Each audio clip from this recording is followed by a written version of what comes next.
Now, for those of you who want the release of the Chibok schoolgirls, there may be hope around the corner. Great indeed, right? But when you look at the raging spate of killings of people in the northeastern part of Nigeria, do you still feel that way? Do you think that this group, they are willing to sit on the table and have a conversation with President Muhammadu Buhari? Good morning, Nigeria, and welcome to our top story. We're looking at this issue along with others that, border on our defense mechanism, especially as we try to keep pushing Boko Haram insurgents. Now, joining us to discuss this is a research analyst, and he is also a columnist. His name is Bayo Oluphunda. Good morning. Good morning. Thank you so much for coming. You try with the name Oluphunda. Anyway. It's okay. It's the hard part. It's all right. It's the tomato effect. But let's get to it. Now, there is a new report to this discussion. Let me just get straight to it. That the new deal has actually been brokered. Now, how true that is subject to a debate, whereby the president, according to Femi Adesina, he's saying that the president is trying to certify the genuine nature of these people that have come to table with them to discuss this. Now, before we get into your take, what your opinion is this true? Do you believe this? If it is true, I think the government of Buhari is going on another wild goose chase. Yes, because if you look at the history of our attempt to negotiate with Boko Haram, it has always been a botched affair. It's never materialized. Because right now, who is Boko Haram? Who is the face to Boko Haram? Shekau? We haven't even heard from Shekau in the last few months. We heard he's been killed. So right now, I think if the federal government is trying to negotiate with Boko Haram, they'll be going on a wild goose chase. It's not going to work because our history with Boko Haram has always been, of negotiation, has always been that of fraud, has always been that of deceit. And remember, the last government was conned, billions of naira, when they tried to negotiate with Boko Haram. Aside from even looking at, you asking, who's Boko Haram, when we're now talking about negotiating and we're talking about the federal government, can we even be sure that the federal government per se are on one page? Because with the last administration, we would hear negotiations are going to happen. Then we'll have a senator come out to say, we will never negotiate with terrorists. So it was hard to even know, are any sides of this negotiation, is anyone actually united? Can we actually know for sure that we can fully say APC are behind negotiating with terrorists? Yeah, I think I sympathize with the federal government because if looking at the bloody trail of events in the last 6 years, we've lost like 20,000 Nigerians, over 500 Nigerians kidnapped. The Chibok girls have not been found. Now, the spate of bombing has increased. So I sympathize with the federal government. I mean, every option should be on the table for including negotiation. Well, they can put that option on the table. Okay. But right now, that option is not even... It's complicated because my take is that we've had a history of botched negotiation with Boko Haram. Boko Haram, you can't put a face to it. You can only put a face to people that are ready to talk to you. Remember that in 2014, early 2014 or late 2013, when the Jonathan government tried to negotiate with Boko Haram, Abubakar Shekau came up and said, they are the ones who need amnesty. What harm have we done? We should be giving you amnesty instead. So the guys are not even ready to listen to you. We don't even know the guys. Like right now, when the federal government tried to negotiate under Jonathan. Okay, let's take it from 2013 when Shehu Sani, the now senator in the APC, tried to negotiate with Boko Haram. He fell through. The plan fell through. Obasanjo tried to do that when he met Shekau's Yusuf's father-in-law, Baba Fugo. Some days later, the guy was killed. The man was killed. Yes. And the point is, Boko Haram should be seen in the context of the ISIS and the Al-Qaeda of this world. You don't negotiate with Boko Haram. And from what position are you negotiating? Is it from the position of strength or weakness?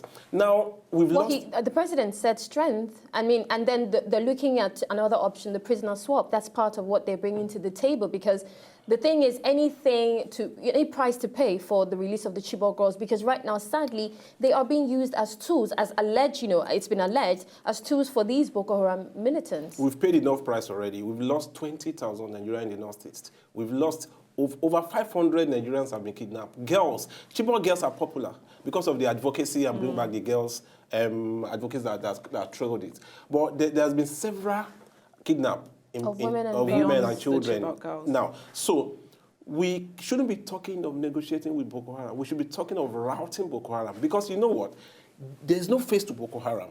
They will not come to the negotiating table with you because they already have denounced democracy. They said Nigeria does not exist. You said you want to create an Islamic caliphate around Adamawa, Yobe, and Borno. But is negotiation for you completely out of the question? It should be out. You don't negotiate with terrorists. Is the only language we're to believe that terrorists can understand is to rout them. Is to rout them. So that is why I think the Buhari government must pursue the multinational efforts with Chad, Niger, and Cameroon.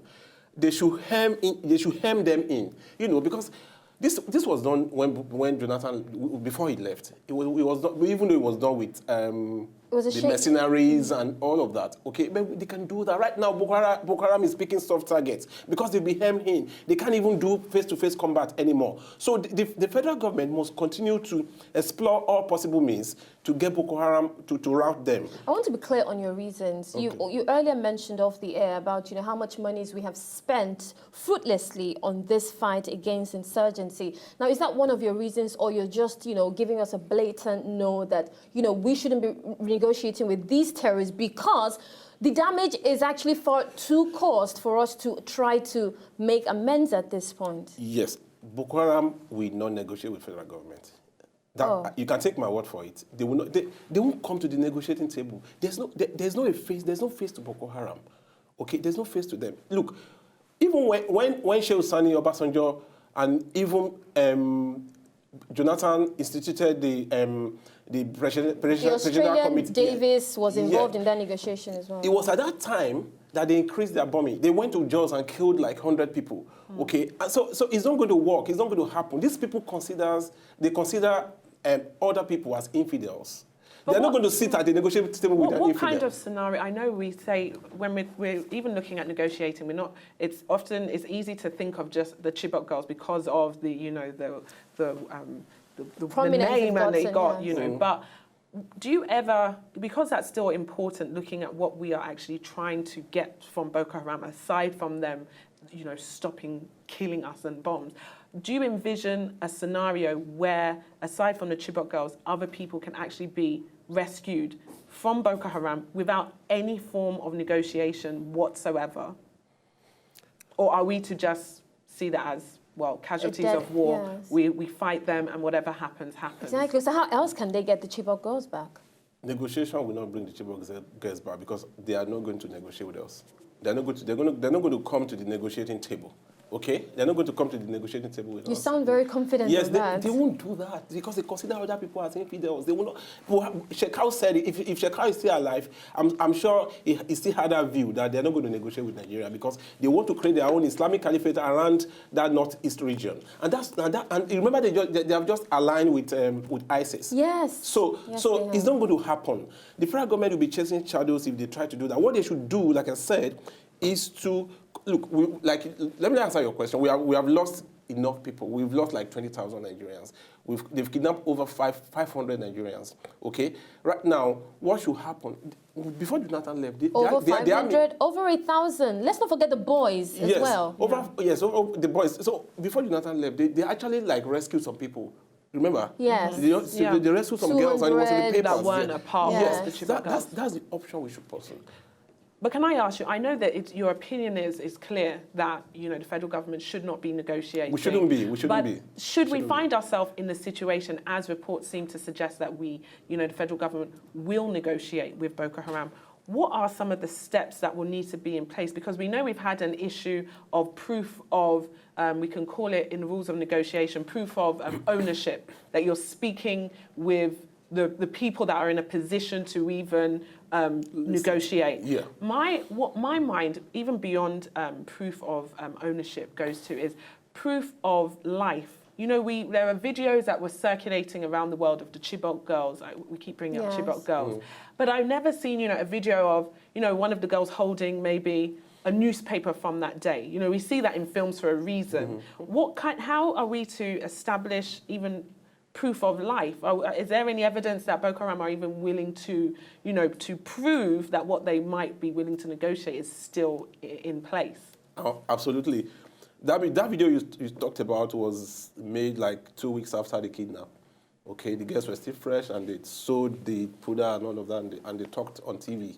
Okay, so really, the video they issued. So the truth is that we don't even know if the girls are still alive. Okay, and if they are alive, they would have been brainwashed. You remember that even now there are kids, young girls being used to perpetuate bombing. They could be the ones, you know, made to do that. I mean, we heard rumors, you know, reports from 3 women that allegedly were rescued that said these were the Chibok girls. Yeah, it's sad, okay? It's sad for me to talk like this, but let me say this to you. It is after over a year of the Chibok girls kidnap. What state do you think they are in now? Sorry to forget about yes, them. So after the kidnap, just rule them as I wrote my column after the casualties. kidnap that we may never find the Chibok girls. It is sad, but those ones that escaped managed to escape, but the girls have been in their custody for over a year now. It's really, really sad. Okay. There's a question I want to ask you, but I'd rather, you know, throw it to Victor. Ask Victor, you know, what he thinks. Now, Victor, let me ask you this question. We know we're heading straight to you for News Express.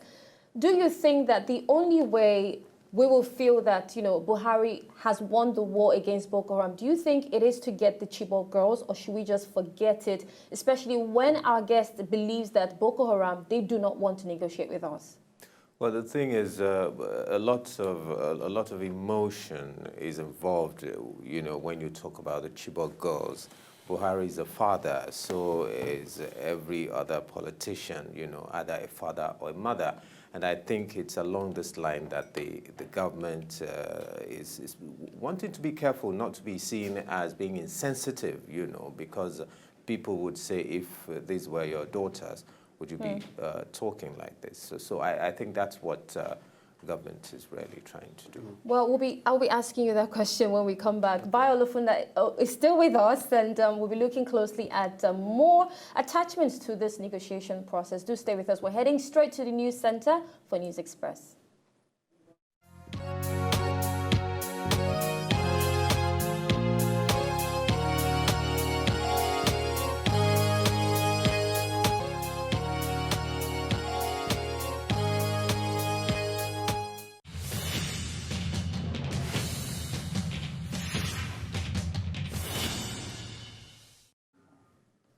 They say most wars, however furious or vicious, actually ends up at the table. Now, let's play this video. Back 10 years ago, remember the story of the Niger Delta militants? They went to table with the president, and guess what? Things were sorted, and they got amnesty. But is that the same case with Boko Haram? Now let's join and welcome our guest, Bayo Oluphunda. I got it now, did I? Sure. Yes, that's victory over the devil.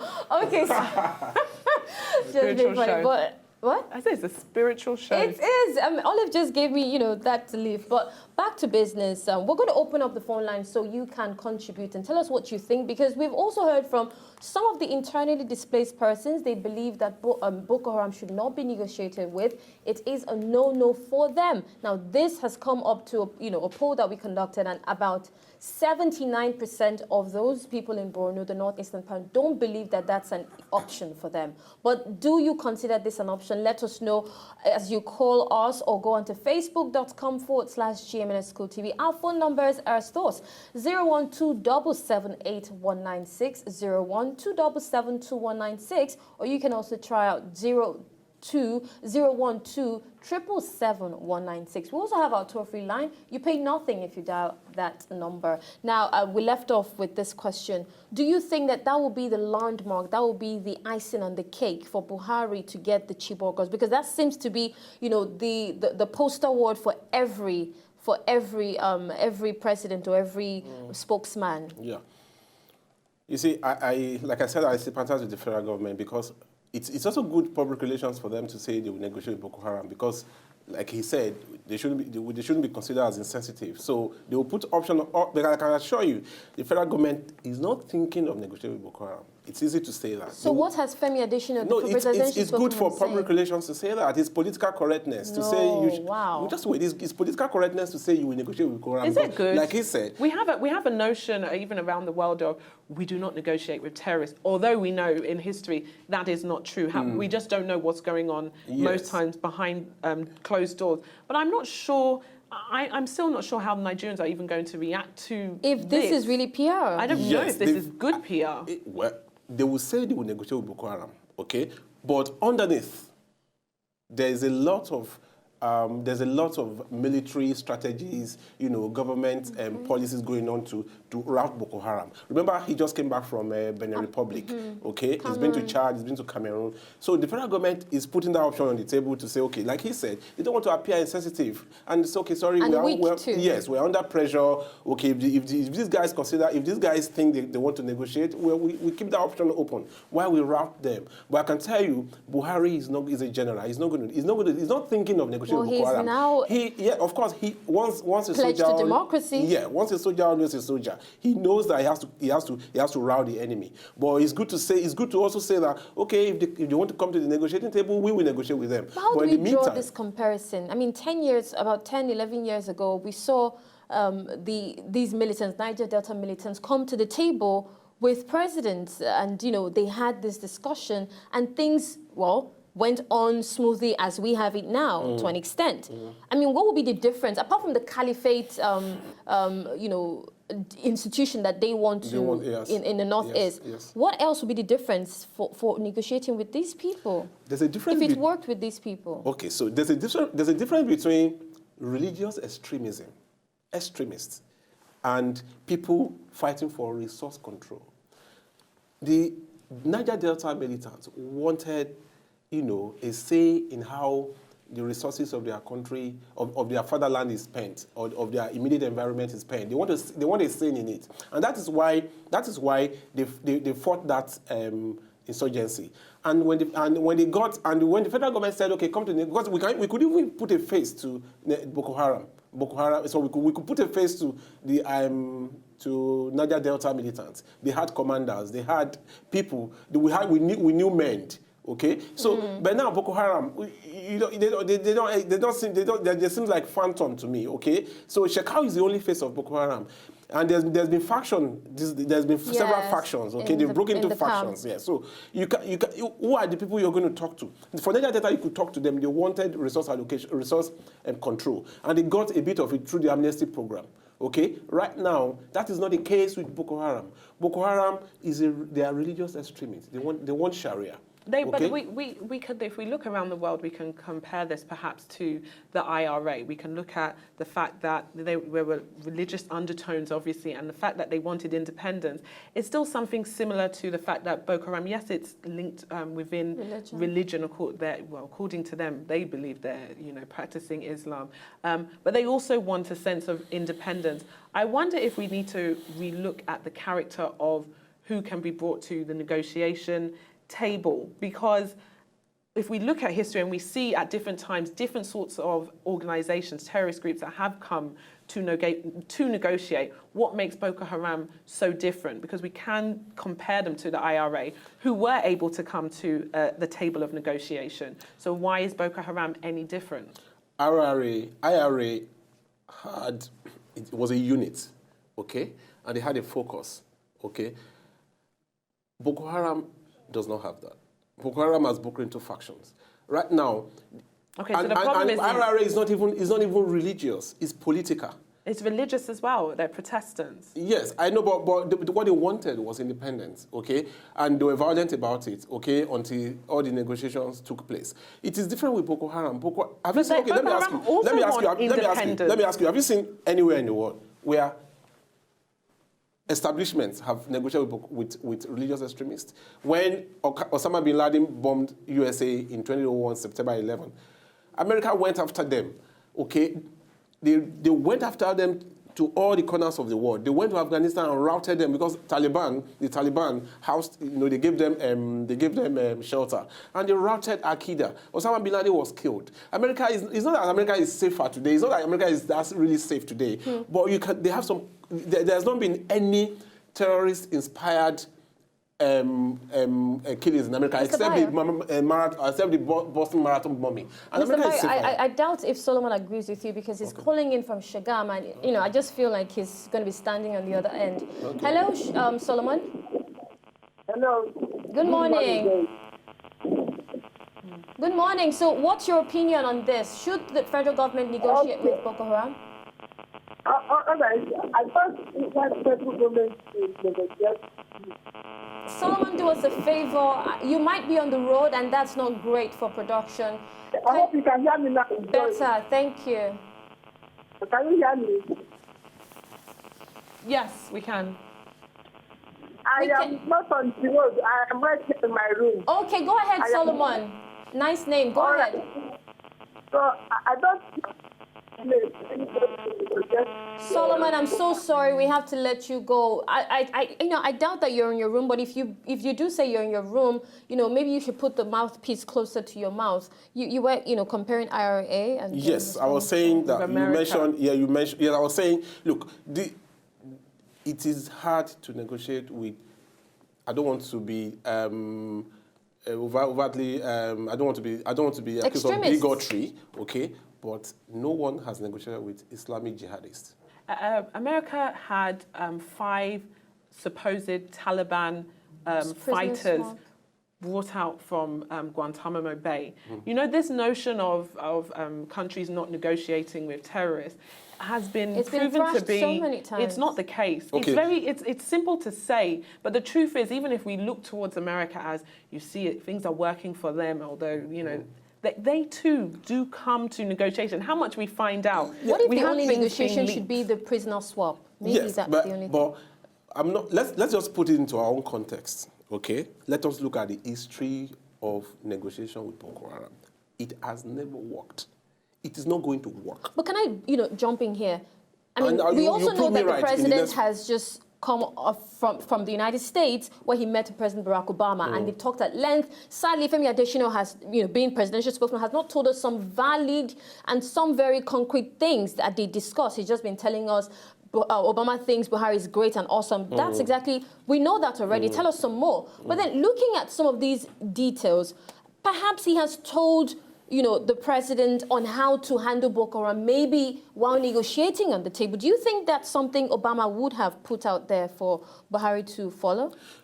See, Buhari's visit to America, to the United States, is to strengthen, in quotes, our insecurity problems, to get America to contribute arms, to get America to contribute intelligence. Exactly, okay? that's intelligence. But negotiation with Boko Haram is just something Buhari can decide on his own. It's an internal thing. He doesn't need advice. Yes, he doesn't need advice on that, okay? But Obama could have told him to negotiate with Boko Haram when America is not negotiating with Boko Haram, with Al-Qaeda. My point is, negotiating with Boko Haram is not going to work because Boko Haram does not. They won't come to the negotiating table. Who is it? Sheikh that's going to come to the negotiating table? A man that's about $5 million reward ransom is on his head. Who are the other members of Boko Haram? Who are their leaders? They've broken into factions. It's too divided. Yeah. So the truth is that they're like phantoms. Now they are taking soft targets. Okay, and so they're not even they're taking soft targets, and so they know that they can be routed. Okay, they've been routed in the last six weeks of Jonathan presidency through the mercenaries from South Africa. So what changed? If our military were doing so well within the latter 6 weeks of former President Abela Jonathan, what changed? We just changed the face at the center. So are you saying that Buhari didn't continue in that stead, or the military just went to sleep? Okay, I mean, what happened was, I don't want to, say anything that would upstage anything. But what happened in the last 6 weeks was really fast and furious, okay? We all were hoping that this was this speed will keep up on. Clearly now we knew that we have known that there were mercenaries imported to Nigeria. South African mercenaries, arms from Ukraine, and all the Eastern Bloc of Europe were imported to Nigeria, and they tried to have they been transported back? Well, it's a deal. No, sorry, it's a deal. It's a deal. It's a deal. Okay, it's a deal. That this government has not renewed. Yes, you think? yes. So because when Buhari came, he said it's regrettable that Nigeria, that has been a beacon of hope, there has been a beacon of hope in the last 20 or 30 years in Africa, will now be using outsiders to fight our wars. So Buhari couldn't have continued with that. So what he is doing now, let me just tell you, Boko Haram issue of negotiation is just being talked about. PR. It's not going to work. Okay. It's not going to work. Let's face the fact. The Buhari is ready to rout Boko Haram. That's why he's been traveling all this way, and that is why he's saying he's just promised today or yesterday that he's going to rout Boko Haram in November or in December. And that's the only option. I mean, that's the only option. Okay, that's the only option. It's a pity the Chibok girls issue has assumed this dimension. Okay, but again, Chibok girls has just assumed that dimension because, of course, it was also good because it beamed the searchlight on Nigeria, okay, on Boko Haram atrocities in Nigeria. But before then, thousands of Nigerians, of young girls, of boys have been kidnapped in the Northeast, okay, that nobody knew about. So, but it's okay. So negotiating with Boko Haram is not also to bring the Chibok girls back. It's to end the insurgency. Exactly. That's a key point that sometimes we forget that we're not only negotiating just to get the Chibok girls. Is to bring the insurgency to an end. But again, I want to say this, okay? I want to say this, and it is important that I say this. We have spent so much money, okay, over trillions of dollars or naira in 2013 alone and 2014. To buy arms to end the insurgency. It never materialized. Bade said he inherited. He said he inherited. If we start with Bade, I'm not sure what is that? The show today. For the neglected Nigerian armed forces. I disagree with that. We spent so much on our military in the last 12 years, okay? Bayo, I wish we had an extra time to to go into the mutiny case that is linked with the lack of these equipments to use and tools to actually use in combating Boko Haram. Yes. But this is definitely a developing story that we will be keeping tabs on. Thank you so much, Bayo. Thanks. So before I go, no negotiation with Boko Haram. We should like Boko Haram. That's Bayo's thought. But then Buhari is a man that we have to, pray for. And he does have a mind of his own, of course, with advice. All right, if you want to share your thoughts with us, should Boko Haram be negotiated with, head on to facebook.com/GMNS School TV, or you can tweet at GMNS School TV. Up next is entertainment. Now find out more of the details from Dolapo Oni's wedding. Stay with us. We'll be right back.